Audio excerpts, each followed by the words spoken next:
Good morning, 7x3. I hope you're doing very well.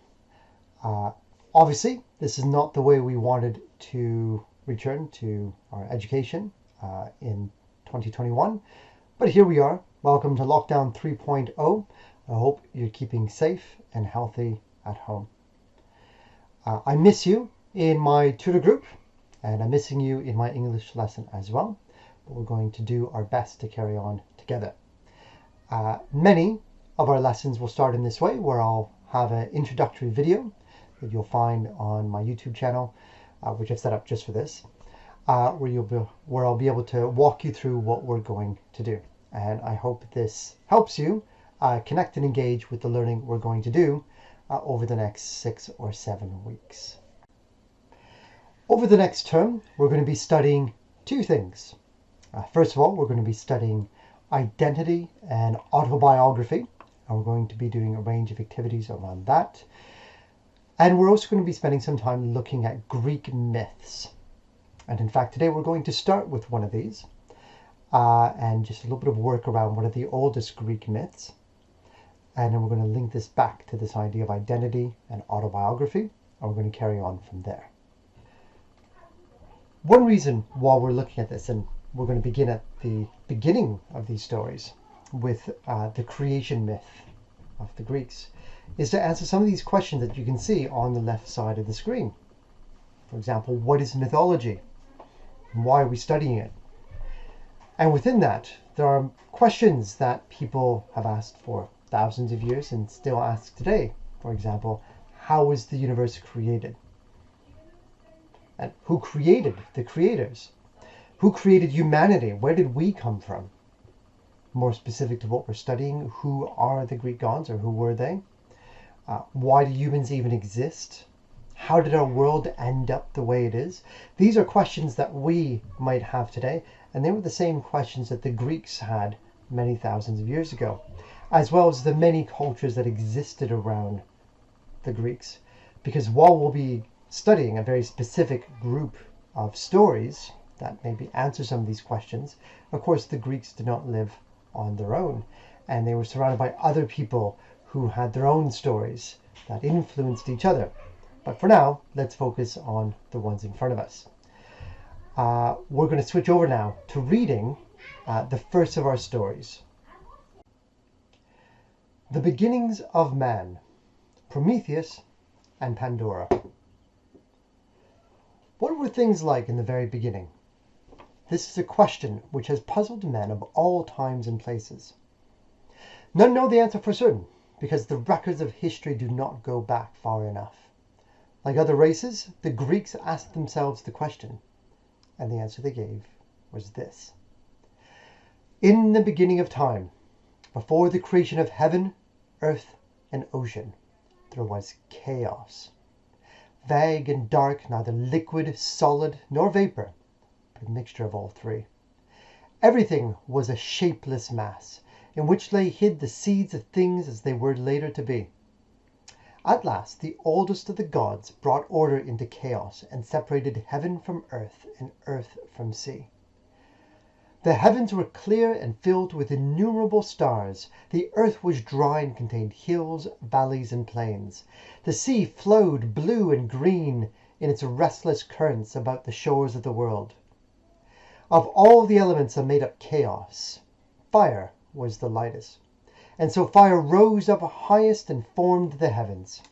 Earth sank down, and ocean remained below, bearing up the earth. The earth began to put forth trees and grass, and in these the creatures of nature ran and climbed.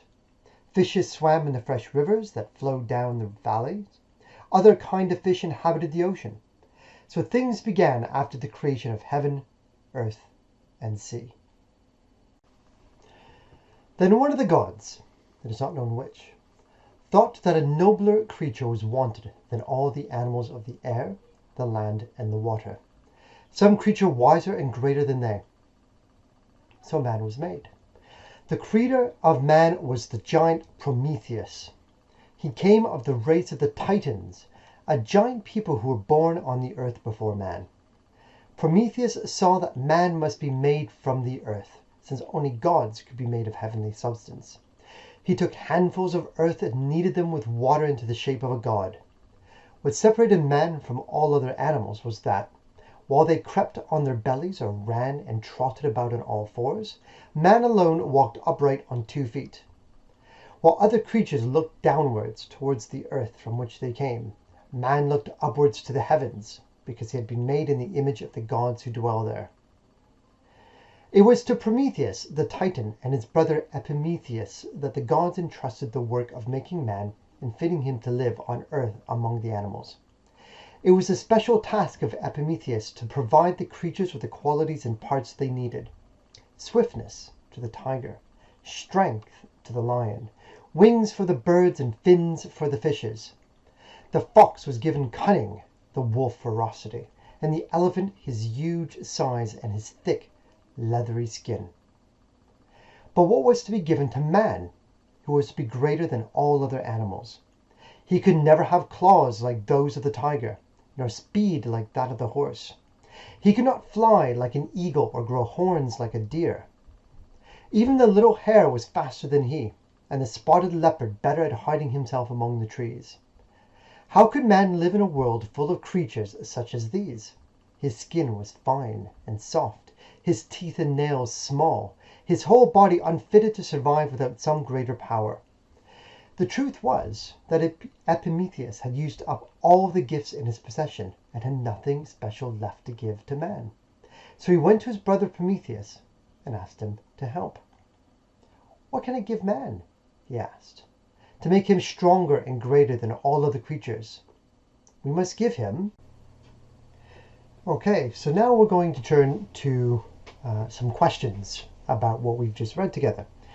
And the question at the end is going to be, what did Prometheus give to man? In our next lesson, we'll finish this opening myth, this opening story, and we'll see what it was, but I'm asking you to kind of predict and imagine what the next step might have been.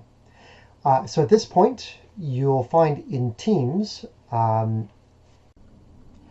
here on Teams, you'll find the worksheets that you need for today's lesson.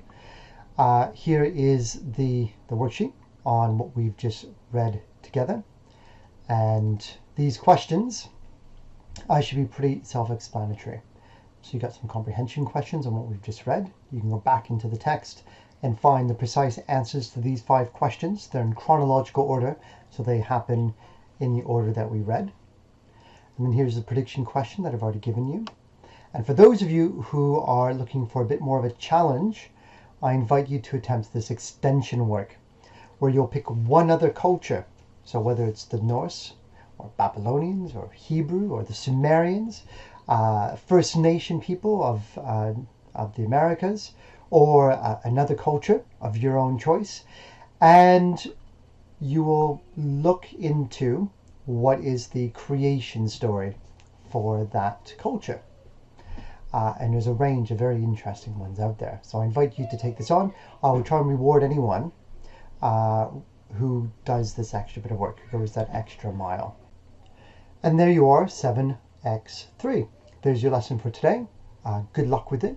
Keep safe and keep well.